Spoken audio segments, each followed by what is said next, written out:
السلام علیکم دوستو، آج کی کہانی کا نام ہے کوا اور چڑیا کی کہانی۔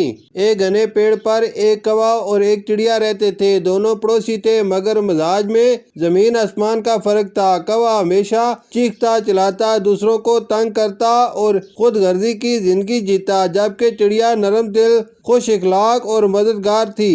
موسم بہار آیا، پیڑ پر ہر طرف ہریالی چھا گئی۔ چڑیا نے اپنے گھونسلے میں صفائی کی، پرانے تنکے نکالے، نئے نرم تنکے لائی اور خوبصورت سا گھونسلہ بنایا۔ کوا ہنسا، ہاں ہاں یہ سب محنت فضول ہے، کون سا بادشاہ آ رہا ہے تیرے گھونسلے میں تو جس حال میں ہوں خوش ہوں۔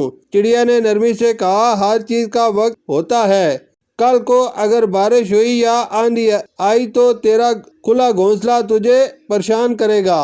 کوا ہنکارا مار کر اڑ گیا۔ کچھ دن بعد موسم بدلا، آسمان پر کالے بادل چھا گئے۔ ایک دن زور کی آندھی چلی اور پھر موسلادھار بارش برسنے لگی۔ پیڑ کے پتے ہلنے لگے، ٹہنیاں ٹوٹنے لگی۔ چڑیا کا گھونسلہ مضبوطی سے جڑا رہا، لیکن کوا جس نے کچھ بھی نہ کیا تھا اس کا گھونسلہ بکھر گیا۔ وہ بارش میں بھیگتا رہا، پریشان ہوتا رہا۔ تھوڑی دیر بعد وہ شرمندہ سا چڑیا کے گھونسلے کے قریب آیا، بھیگا ہوا، تھر تھر کانپتا۔ چڑیا نے اسے دیکھا اور دل میں ترس آیا۔ کوا بھائی آ جاؤ، میرے گھونسلے میں بیٹھ جاؤ، یہاں تم خشک اور محفوظ رہو گے۔ کوا حیران ہوا، میں نے تمہارا مذاق اڑایا تھا، تمہیں حقارت سے دیکھا تھا، پھر بھی تم مجھے پناہ دے رہی ہو۔ چڑیا مسکرائی، سیکھنے اور سدھرنے کا ہر وقت موقع ہوتا ہے، انسان ہو یا پرندہ، ہمیں ایک دوسرے کی مدد کرنی چاہیے، خاص طور پر مشکل وقت میں۔ کوا بہت متاثر ہوا اور اس دن کے بعد اس نے چڑیا سے سیکھا کہ دوسروں کی